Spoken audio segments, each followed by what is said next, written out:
లోక్సభ ఎన్నికలకు సమయం దగ్గర పడుతోంది. దీంతో కేంద్రంలోని భారతీయ జనతా పార్టీ మూడోసారి అధికారం లక్ష్యంగా వ్యూహాలకు పదును పెడుతోంది. బీజేపీకి 370 సీట్లు, ఎన్డీఏ కూటమి మొత్తం 400కు పైగా సీట్లు గెలవాలన్న లక్ష్యంతో పావులు కదుపుతోంది. ఈ దిశగా నేతలు, కార్యకర్తలు శ్రమించాలంటూ ప్రధాని మోదీ ఇటీవలే దిశానిర్దేశం చేశారు. ఈ క్రమంలోనే బీజేపీ పలు రాష్ట్రాల్లో చేరికలపై కూడా దృష్టి సారించింది.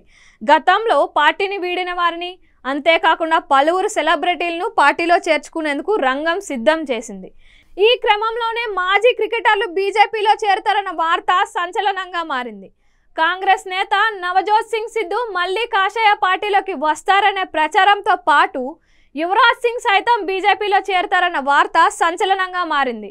గుర్దాస్పూర్ లోక్సభ నియోజకవర్గం నుంచి క్రికెట్ క్రీడాకారుడు యువరాజ్ సింగ్ కు పోటీకి దింపాలని కాషాయ పార్టీ యోచిస్తున్నట్లు తెలుస్తోంది.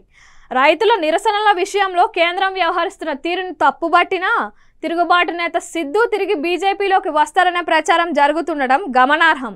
ఇప్పటికే నవజోత్ సింగ్ సిద్ధు సొంతంగా ర్యాలీలు నిర్వహిస్తూ పార్టీ ఆదేశాలను ఉల్లంఘించడంతో పాటు పంజాబ్ కాంగ్రెస్ నాయకత్వంపై కూడా విమర్శలు గుప్పిస్తున్నారు. ఈ నేపథ్యంలోనే ఆయన బీజేపీలో చేరుతారని ప్రచారం జరుగుతుండడం పంజాబ్ రాజకీయాలతో పాటు కాంగ్రెస్ పార్టీలో సంచలనంగా మారింది. ఓ ప్రముఖ జాతీయ మీడియా కథనం ప్రకారం సిద్ధు బీజేపీలో చేరే సూచనలు బలంగా ఉన్నాయని బీజేపీ అధికారి సోమ్దేవ్ శర్మ అన్నారు. అతని చేరికపై అంచనాలతో ఇతర బీజేపీ నాయకులు, అభ్యర్థులతో చర్చలు జరుగుతున్నాయి. అయితే వివరాలను నిశితంగా పరిశీలిస్తున్నారని ఆయన చెబుతున్నారు.